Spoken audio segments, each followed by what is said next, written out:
Baik, bismillahirrahmanirrahim. Assalamualaikum warahmatullahi wabarakatuh. Halo semuanya, pada video kali ini saya akan mengulas materi tentang hakikat teknologi informasi dan komunikasi. Baik, sebelum itu saya akan memperkenalkan diri terlebih dahulu.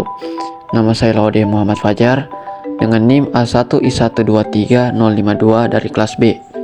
Saya dari jurusan Pendidikan Matematika, Fakultas Keguruan dan Ilmu Pendidikan Universitas Haluoleo.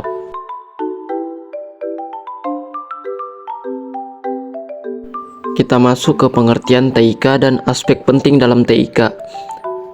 Teknologi informasi dan komunikasi atau yang biasa kita kenal TIK adalah istilah yang digunakan untuk menggambarkan berbagai teknologi yang digunakan untuk memproses, mengambil, menyimpan, dan mentransmisikan informasi dalam bentuk digital. Juga merupakan segala kegiatan yang terkait dengan pemrosesan, pengelolaan, dan penyampaian atau pemindahan informasi antar sarana atau media.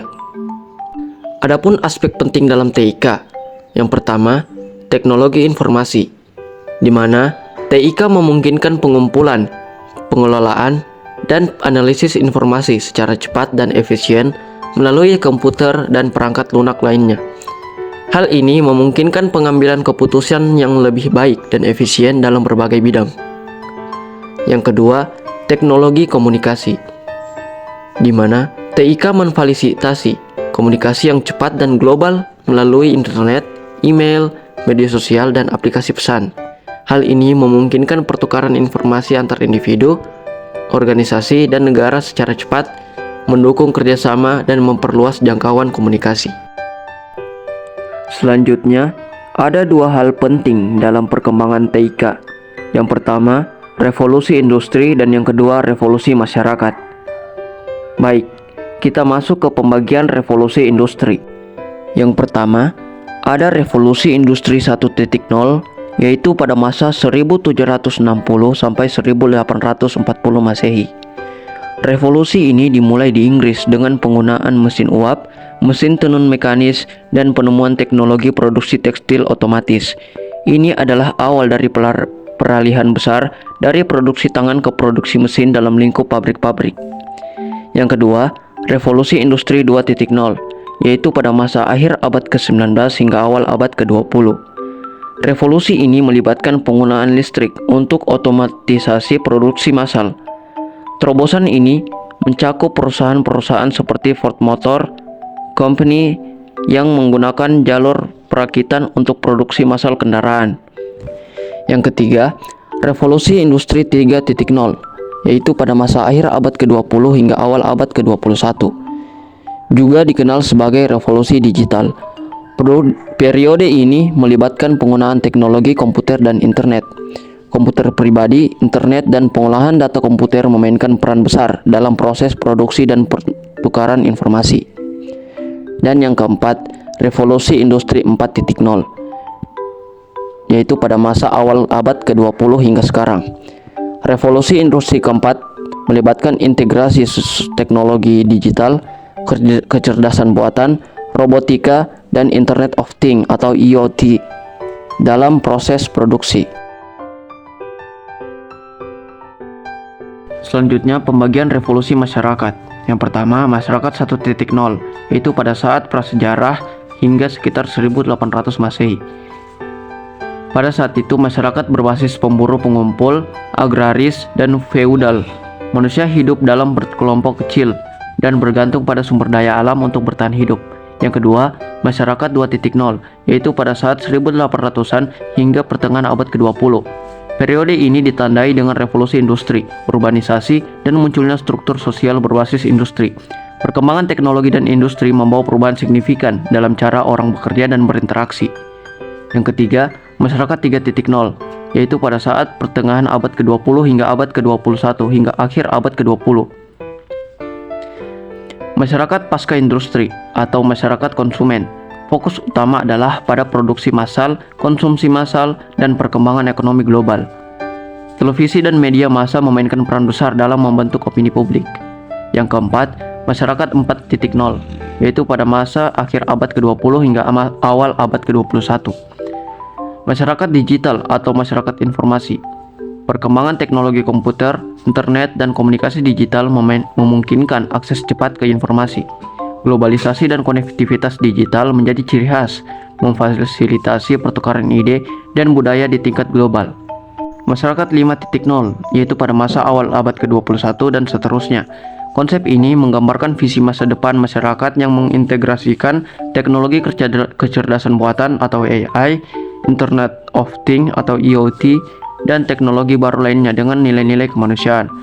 Masyarakat 5.0 meningkatkan kerjasama manusia dalam teknologi untuk meningkatkan kualitas hidup dan memecahkan masalah sosial melalui inovasi teknologi.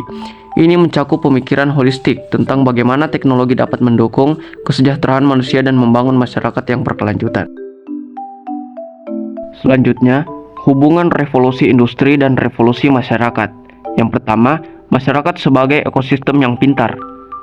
Ini merujuk pada konsep di mana individu, komunitas, dan teknologi saling berinteraksi untuk menciptakan lingkungan yang efisien, berkelanjutan, dan inovatif. Dalam ekosistem ini, masyarakat menggunakan pengetahuan, teknologi, dan sumber daya secara bijaksana untuk memecahkan masalah, meningkatkan kualitas hidup, dan mendukung perkembangan berkelanjutan. Yang kedua, masyarakat sebagai ekosistem yang komprehensif. Ini merujuk pada pandangan bahwa masyarakat adalah sebuah sistem kompleks di mana berbagai elemen seperti budaya, ekonomi, lingkungan, dan sosial saling terkait dan mempengaruhi satu sama lain. Dalam ekosistem ini, interaksi antara individu, kelompok, dan lingkungan menciptakan keragaman dan kompleksitas yang memerlukan pemahaman menyeluruh untuk mencapai keseimbangan dan keberlanjutan dalam pembangunan masyarakat. Baik, kita masuk ke pilar utama TIC dalam revolusi industri 4.0 dan kompetensi society 5.0. Yang pertama kita bahas pilar utama TIC dalam revolusi industri 4.0. Yang pertama ada Internet of Things atau IoT, yaitu jaringan perangkat terhubung melalui internet yang mengumpulkan dan bertukar data secara otomatis. Yang kedua Big Data, yaitu kumpulan data besar dan kompleks yang dianalisis untuk menemukan pola, tren, dan wawasan bernilai.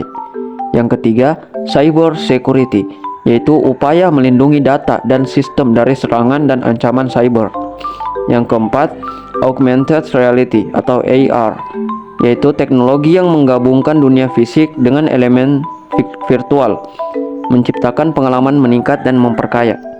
Yang kelima, artificial intelligence atau AI, yaitu mesin yang mampu meniru dan melakukan tugas seperti manusia berdasarkan analisis data dan pembelajaran mesin. Yang keenam, adaptive manufacturing, yaitu proses pembuatan produk dan dengan menambahkan lapisan demi lapisan material seperti 3D printing. Yang ketujuh, simulation, yaitu membuat model atau replika sistem fisik atau proses bisnis untuk menguji dan mengoptimalkan desain produk serta mengidentifikasi perbaikan yang mungkin sebelum penerapan di dunia nyata. Yang kedelapan, sistem integrasi, yaitu integrasi berbagai sistem dan komponen teknologi yang berbeda agar dapat bekerja sama secara efektif.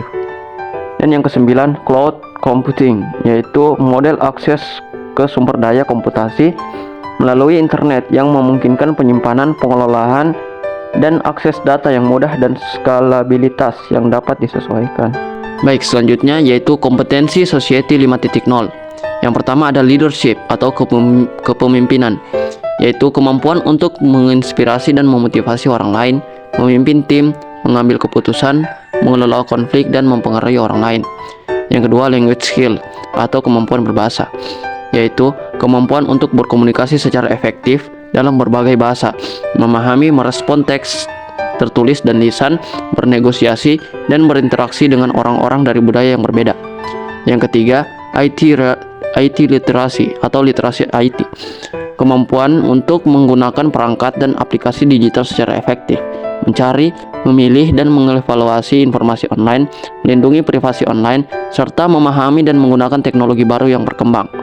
Dan yang keempat, writing skill atau kemampuan menulis, yaitu kemampuan untuk mengekspresikan ide secara tertulis dengan jelas dan efektif, menyusun argumen koheren dan kritis, mengorganisir dan merencanakan tulisan yang baik, serta menggunakan tata bahasa dan gaya penulisan yang tepat. Baik, mungkin itu saja penyampaian materi dari saya. Jika ada salah kata mohon dimaafkan. Billahi taufiq wal hidayah. Wassalamualaikum warahmatullahi wabarakatuh.